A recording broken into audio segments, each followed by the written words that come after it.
Au cœur de ces collines du nord-est de la France se cache un vignoble unique au monde et un trésor bien gardé.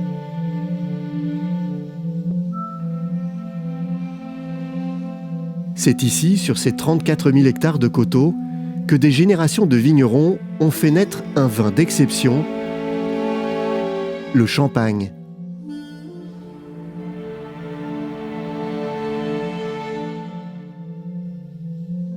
Un terroir, des conditions météorologiques, des maisons et des caves qui font que le champagne ne peut naître que dans sa région d'origine. Depuis le XVIIe siècle, c'est sur la montagne de Reims, dominée par ce phare de 35 mètres de haut, que l'une des plus prestigieuses maisons produit son champagne.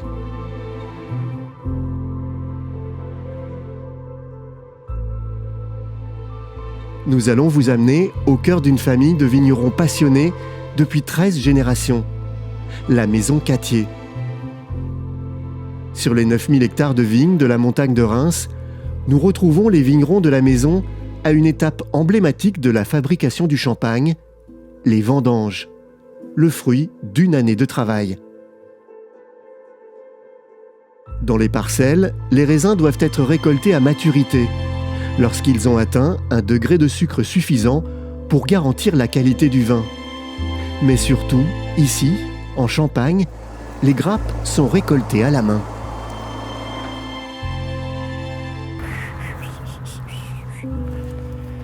Je suis arrivé en 85 chez Cattier. Puis maintenant, je gère le vignoble. Ce qui caractérise la maison Cattier, c'est ce domaine de 33 hectares, constitué au fil des générations grâce à un savoir-faire ancestral. Ça a toujours été familial. Il y avait monsieur Jean Cattier, qu'on appelait Papy, il y avait mamie Cattier, Nelly Cattier, Jean-Louis, Jean-Jacques et Liliane. C'est très gratifiant la vendange, surtout quand on sait qu'elle va être très belle. C'est le résultat d'une année de travail, et alors un travail d'équipe. Et on met tout en place, nous, pour que la vendange elle se passe le mieux possible. Et on va tout faire pour que les raisins ils soient le mieux possible aussi. Là, pour améliorer nos traitements, par exemple, on effeuille un côté soleil levant, pas couchant, pour pas que le soleil vienne brûler les grappes. Et ça améliore le passage de l'air dans les vignes et ça évite la pourriture ou les problèmes. En premier, on a été en HVE, donc haute valeur environnementale, et ensuite VDC, viticulture durable de Champagne. La grappe, elle est vraiment très très belle, elle est très compacte, les grains sont gros, c'est une grappe pour des meuniers. C'est vraiment un poids qui est très, très lourd, puisqu'elles font entre 150 et 180 grammes. Donc c'est assez exceptionnel. Les meuniers, on est plutôt aux alentours en général entre 90 et 120 grammes. Tout de suite, on a vraiment une explosion de sucre. C'est très sucré, très agréable et puis vraiment très fruité. Et on sent vraiment, là pour le coup, que la vendange elle est bonne à faire et que c'est très mûr.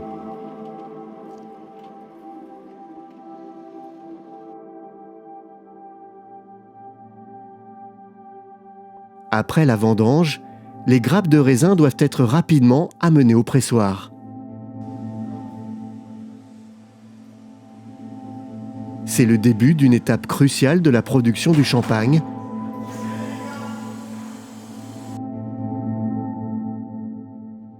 C'est à cet instant que les raisins sont versés dans le pressoir pour obtenir un jus de qualité.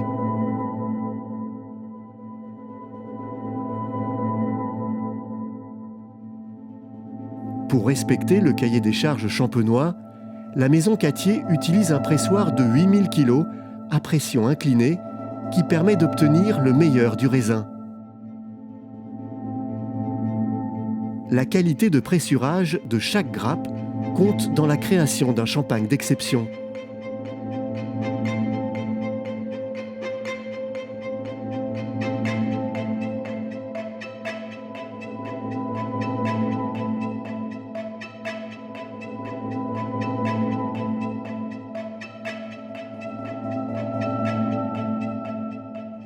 Le jus de raisin fraîchement pressé s'écoule jusqu'au belon, une cuve située à côté du pressoir qui permet de séparer le jus en différentes qualités, la cuvée et la taille.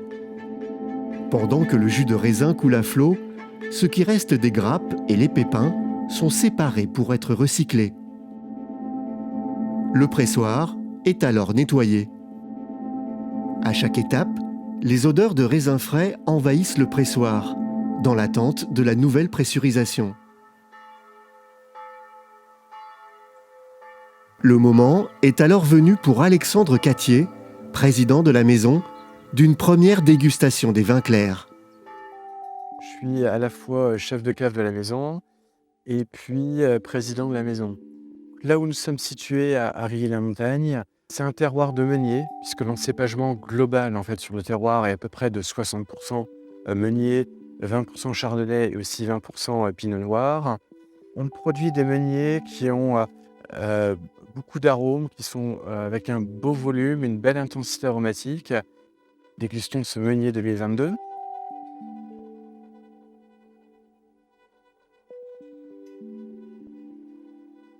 On a une très belle fraîcheur aromatique, une belle expression, une belle franchise des arômes. Habituellement, les vendanges un peu chaudes peuvent être un petit peu trop généreuses, trop expressives. Et là, on reste bien ciselé. Ensuite, une belle intensité aromatique. Alors, on est plutôt fruits jaunes. On retrouve l'abricot, on retrouve la pêche, un petit côté melon aussi. Et puis, une fraîcheur très beau vin clair, très intéressant pour les futurs assemblages. Agathe, la cousine d'Alexandre, est la directrice générale de la maison Cattier. Elle nous partage les subtilités de la nouvelle cuvée Meunier. On a envie de travailler uniquement ce cépage. C'était l'occasion de le faire en 2016 puisque le millésime était approprié. Donc à partir de ce moment-là et du moment où on a trouvé la bouteille qui se mariait bien, cette cuvée est lancée. Après, il y a un laps de temps qui est assez long puisqu'on le laisse en cave plusieurs années. Et une fois qu'on ressort la bouteille de la cave, qu'on la déguste et qu'on se dit elle est aboutie et vraiment c'est quelque chose de bien, on travaille sur d'autres parties. Le travail de trouver les belles matières, la belle présentation, le beau coffret qui va avec. On a toujours tendance à vouloir prendre la bouteille en main, que ce soit chez un caviste ou chez les gens, et de toucher. Alors là, vraiment, on a du mat, on a du brillant. Donc c'est toujours intéressant de la voir, de la tenir et de pouvoir sentir ces différences. Mais au-delà de ça, on a sur les écritures des parties qui sont en creux et des parties qui ressortent. Donc quand on pose la main dessus, on apprécie ces changements de volume et ça fait ressortir vraiment toutes les informations qu'on donne sur l'étiquette.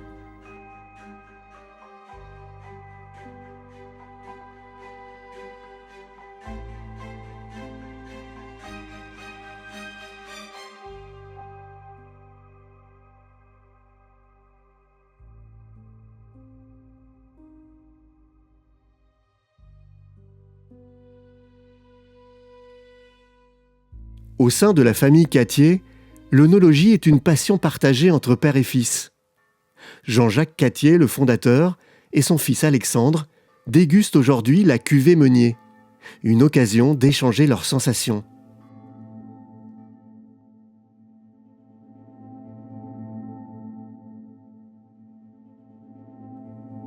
C'est presque cristallin, je dirais. C'est vraiment bluffant pour un cépage dont les caractéristiques sont quand même plus dans l'opulence.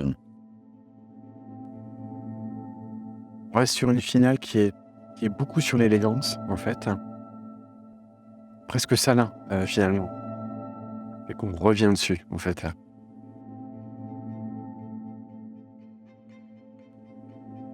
On peut trouver des plats extraordinaires avec une cuvée comme celle-ci. Une belle cuvée de gastronomie. Ça peut faire partie des grandes cartes de vin des plus grands restaurants du monde.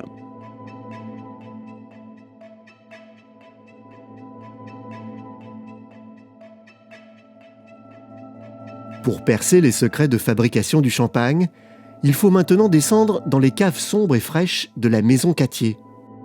C'est ici que les bulles se forment pour donner naissance à ce vin unique au monde.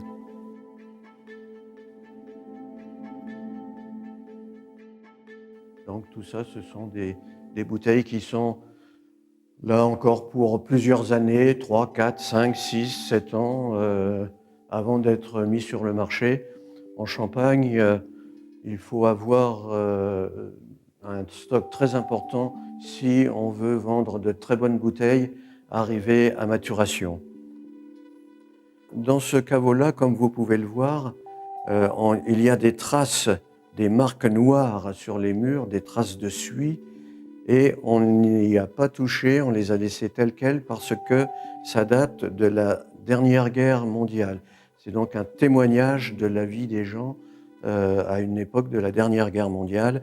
Il se trouve que Rilly-la-Montagne a été très fortement bombardée. C'est l'aviation alliée qui bombardait Rilly parce qu'il y a un tunnel ferroviaire entre Reims et Épernay et l'armée allemande stockait des V1 et des V2 dans ce tunnel. Donc il y a eu des bombardements et les gens venaient se mettre à l'abri. On était à 30 mètres sous terre et s'éclairaient donc à la bougie parce que les installations électriques pouvaient être détériorées. Et donc c'est une anecdote historique très importante dans la vie des Champenois des années 40. Le Notec de la maison, une Notec qui remonte à la première moitié du siècle dernier, puisque le premier millésime qu'on trouve sur notre gauche, c'est du 1937, et c'est donc le premier millésime que mon père a vinifié. Donc là, le 1937. Ensuite, c'est pas toujours dans l'ordre, mais on a beaucoup de millésimes des années 70. Là, en la circonstance, le millésime 1971, qui a été, en ce qui me concerne, la première vendange que j'ai faite et que j'ai vinifiée dans la maison. Le 76, c'était une année que j'ai comparé récemment avec la récolte 2022. Ça a été un été très sec. Et je pense qu'au niveau caractéristique de la vendange, il y a un beau parallèle à faire également. Très beau millésime, 76. Bon, le Clos du Moulin, c'est la cuvée emblématique de la gamme Cattier. C'est un assemblage de 3 millésimes. Alors quand on voit par exemple sur le planchot la mention Clos du Moulin 2013, ça veut dire que le millésime de base, c'est la récolte 2013. Là on est dans le 96, remarquable millésime également. Et on a commencé à faire du Clos rosé là je vois que c'est du 2007 et je crois que c'est en 2007 qu'on a fait effectivement le premier Clos rosé.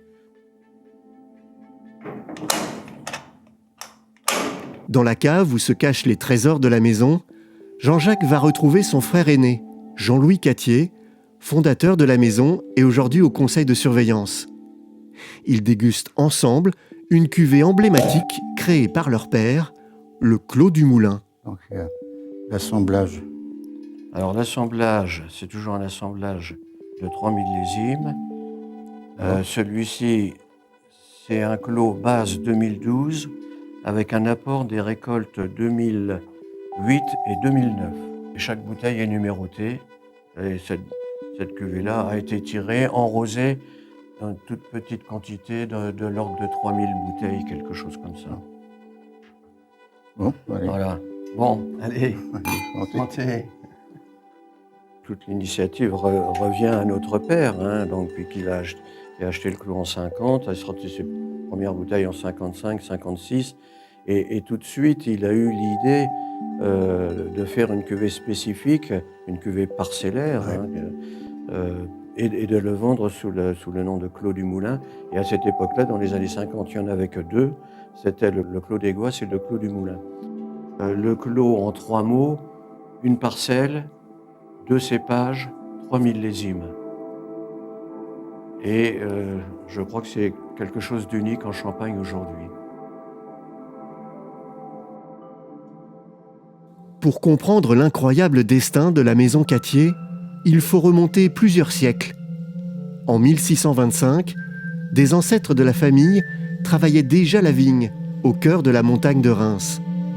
Une activité qui se poursuit jusqu'en 1916, lorsque Jean Cattier père, blessé de guerre, va vinifier lui-même ses raisins. Les premières bouteilles sortiront en 1918. L'avènement du champagne Cattier est symbolisé par cet acte fondateur.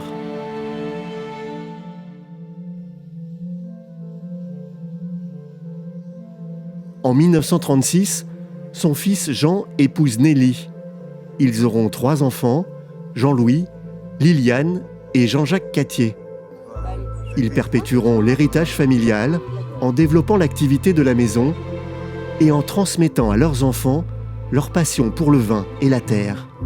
La maison Cattier s'est construite au fil des générations, grâce au travail et à l'audace des femmes et des hommes de la famille. Tous ont apporté leur pierre à l'édifice pour faire de la maison Cattier une maison pérenne, à l'image d'un précieux portrait de famille. La seule exigence de la maison est la transmission de ce patrimoine qui permet de maintenir l'excellence du champagne Cattier.